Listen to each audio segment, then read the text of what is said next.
قد افلح المؤمنون الذین هم فی صلاتهم خاشعون، کہا وہ مومنین کامیاب ہیں جو نماز پڑھتے ہیں،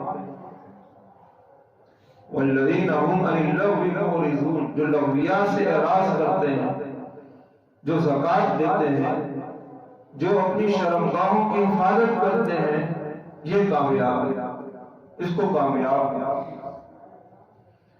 اور دنیا کو کیا کہا؟ دنیا کو کہا کہ وَلَوْلَا أَن يَكُونَ النَّاسُ أُمَّةً وَاحِدَةً، اگر مجھے اس بات کا ڈر نہ ہوتا کہ سب لوگ کافر ہو جائیں گے تو میں کافروں کے گھروں کو سونے اور چاندی کا بنا دیتا۔ تجعلنا لمن يكفر بالرحمن لبيوتهم سقفا من فضة ومعارج عليها يظهرون ولبيوتهم أبوابا وسرورا عليها يتكئون وزخرفا، سب سونے اور چاندی کا بن جاتا۔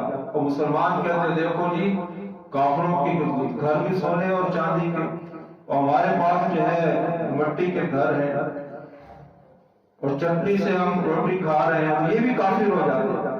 ابھی تو ان کے گھر سونے چاندی کے نہیں، سنگ مر پر بھی جو ہے آج پتھروں پر ہی مسلمان نے اپنا ایمان کھو دیا۔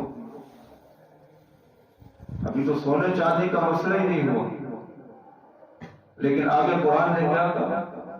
اگر سونے چاندی کے بن بھی جاتے وَإِن كُلُّ ذَلِكَ لَمَّا مَتَاعُ الْحَيَاةِ، ایک آدمی کا سونے اور چاندی کا گھر ہے تو یہ دنیا کی ایک متاع ہے، متاع ہے، موت آتے ہی وہ سونا چاندی اس کے لیے ختم ہوگا، اب وہ تو دوسروں کا ہے۔